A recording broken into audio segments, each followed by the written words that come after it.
Praise be to Jesus. Hi everyone, Charles here with you. Well, I'm reading through an article, I read through it a couple of times, from the Catholic News Agency, very mainstream Catholic reporting. And they wrote a pretty lengthy article about the upcoming meeting next week in Baltimore. And there are quite a few points here that are worth pointing out to you. So first of all, here I've made I have a bunch of excerpts here that I want to read to you. And there's, a lot more to the article, and I encourage everyone actually to read it and to think about it. But let me present this to you anyway. All right, so this past summer, Cardinal DiNardo, who's the president of the conference, said this. "This is a moral catastrophe," he wrote, while acknowledging that one root cause is the failure of Episcopal leadership. We firmly resolve," he wrote, "with the help of God's grace, never to repeat it." And, a nice statement, but a very general statement on his part. And, of course, what I've been saying all along is specific bishops and cardinals need to come forward and to say, I'm sorry, I lied, I covered up.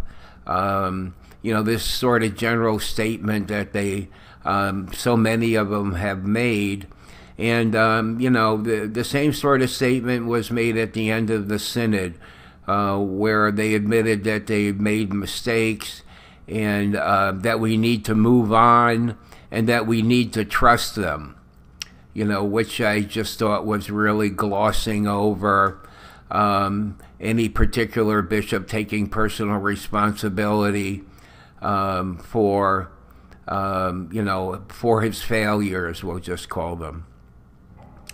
So, some Catholics remember that it was McCarrick who in 2002 promised that we all look to end this, for the sake of the victims, for the sake of the church, the sake of our people. So, I don't remember that, but, some people do.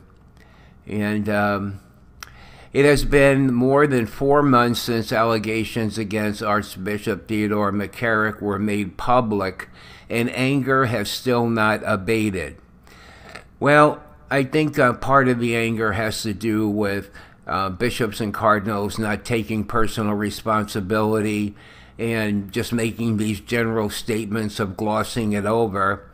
And I think there's a part of this where, there's probably quite a few probably a high percentage of people, and I'm not saying a majority, but a goodly percentage of people who have trouble with forgiveness and, in their personal lives, and of course, this gets projected onto this situation here. So, but I don't really see that, the best shot I think they have at forgiveness and to begin to rebuild trust with the Catholic laity is for individuals to come forward and, take personal responsibility and say, I lied, I covered up, I'm wrong, I sinned. All right, so let's move on here. Now, this is... several bishops have told the Catholic News Agency that they sincerely don't know what Catholics expect right now, or how to meet the expectations that seem to be placed on them. One bishop said he believes the Church should do everything possible to prevent sexual abuse and misconduct, but he feels as though Catholics now expect bishops to pass policies that will eradicate any possibility of sin, such as expectation is impossible to fulfill. Well, of course it is, and I think he's really barking up the wrong tree here if he really thinks something like that. Of course, it can't be totally eradicated, and this is this is just one bishop that's saying this. But to say that several bishops sincerely don't know what Catholics expect right now, I find that hard to believe. I think all over the internet, which is what I have access to, and perhaps in print media or whatever, what people want is for those guilty bishops and cardinals, and priests too, really, for priests that knew about this, to make a public admittance of, of lying and covering up, or whatever it is. I'm not saying that applies to all of them. I mean, who knows? Only they know, and God knows, and hopefully they've gone to confession and confessed their sins about how they handled things. All right, let's go on to the next excerpt here. Excuse me. Those bishops have a point worth considering. While Catholics have good reason to expect their bishops to lead, few seem to know what exactly they hope the bishops will do next, or what level of effort from the bishops will be judged acceptable. Well, I think this gets back to, maybe for some people, regardless of what a bishop or cardinal is going to say, even on a personal level, that people have trouble with, with forgiving someone, and will just like hold it against them. And maybe other people want them to come forward and then resign, and say, you're not a leader. Leaders don't make these kinds of fundamental errors. But that whole issue is just something else here. I'm not even going to discuss. It's a whole nother kind of conversation. All right, let's go on. At the same time, it has also become scandalously clear that at least some parts of the Church are marred by serious administrative dysfunction, by negligence, and by grave moral laxity, or worse, about sexual relationships involving priests and bishops. All right, now we're going to go to something else here. Now, this here is, they've already come up with a draft of this document. The draft of this code, this is a code for them, all right, among the bishops and cardinals, who are bishops, these are not cardinals outside of being bishops. This is a bishops' conference meeting. The draft of this code is a 7-page document by which bishops will pledge to support victims of sexual abuse, to respond to complaints about sexual abuse or harassment, to meet with neighboring bishops annually to discuss annual audits of safe environment policy compliance, and to avoid sexually harassing or having a sexual relationship with anyone. Bishops who sign the Code of Conduct will promise not to have a double life or secret life. Of course, those with double lives or secret lives sustain them by lying. Signing a document that promises not lead a double life is unlikely to deter anyone who is actually living one. And the Code of Conduct, as a moral agreement, will not normatively bind the bishops to anything. For those reasons, some Catholics are likely to view the Code of Conduct as a public relations move, not an actual commitment to change. While there is merit to that view, there is one aspect of the Conduct Code that could catalyze cultural change among bishops. The Conduct Code attempts to encourage regular conversations among neighboring bishops about sexuality and sexual morality. Still, apart from this opportunity, few observers are likely to take solace in a 7-page document in which bishops promise to do things they're mostly already obliged to do. The bishops run a risk that their code of conduct will seem insincere and insufficient. Yeah, I would say so. Just more words, But, in order for this to be straightened out, at some point, you have to accept the words. You don't have to, or I don't have to, or you don't have to, or no one has to. But in order to move forward, one needs to accept the words as being sincere. And then the only way to move forward, really, is to begin to trust them again. You can't...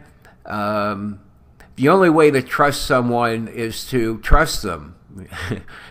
You trust, when you think about this, the way to build trust with someone is, usually start off with trusting them with smaller things. And, over a long period of time, you can trust them with, the care of your children or whatever, things that are like a lot more important.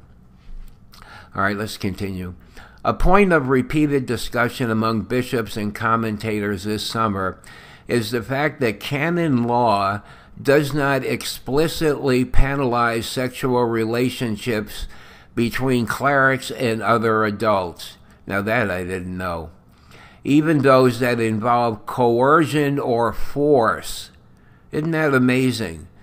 So a bishop or a priest or a cardinal can use coercion or force in a sexual relationship with another adult, and canon law does not address this. Wow, that's really something.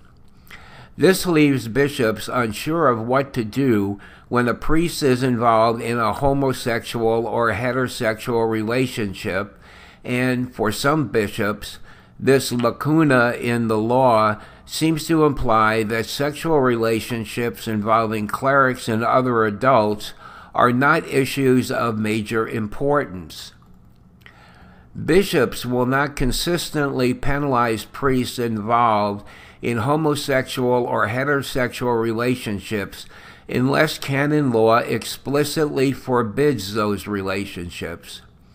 And bishops who would like to do so do not have legal tools available that enable them to act, nor do they have the guidance of the law directing them to address that kind of sexual misconduct as a penal matter.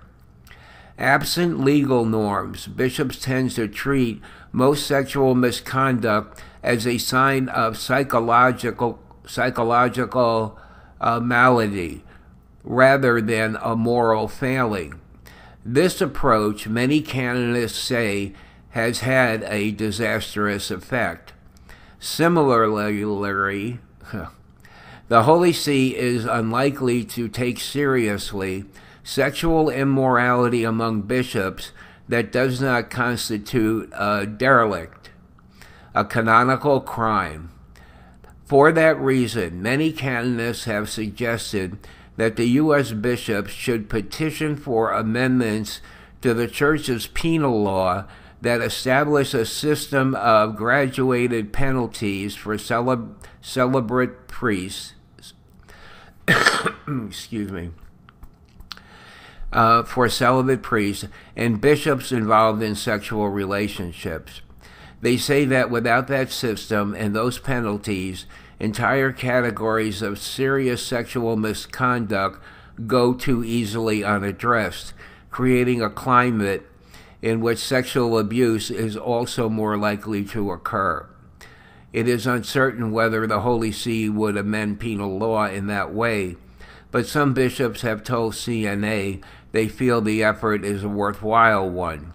If the Church intends to take seriously coercive sexual misconduct involving priests, bishops, seminarians, and other adults. It is unlikely, but the bishops could petition for this change during their meeting next week. And the last thing here. Next week, Catholics will look to DiNardo and to the bishops' conference he leads for some signal that serious reforms are coming to the governance structure of the Catholic Church, and that the U.S. bishops might somehow be able to regain the trust of their people. The road to restore credibility, if it is to come at all, will be long and painful, and that's for sure. You can't. When trust is broken in such a fundamental way, it'll take a long time. It's the damage done to the church is just really enormous, especially here in the United States. Well, there's more. There's a lot else to the article. I encourage you to read it and to ponder some of these points. As a matter of not only interest, but in being a good Catholic. Good Catholics need to really decide for themselves. Can you ask yourself, if you have a problem with forgiving them, or what do you think needs to be done in order for you to forgive, sort of a general forgiveness, and what needs to happen before you think you can begin to trust, at least in a general way, our leaders. I think we all need to answer these kinds of questions for ourselves. And so I encourage you to, really read and ponder the article. All right, well, this is 17 minutes, so I'm not going to put up a prayer. This is a long post. Okay, so we'll talk to you later. Bye.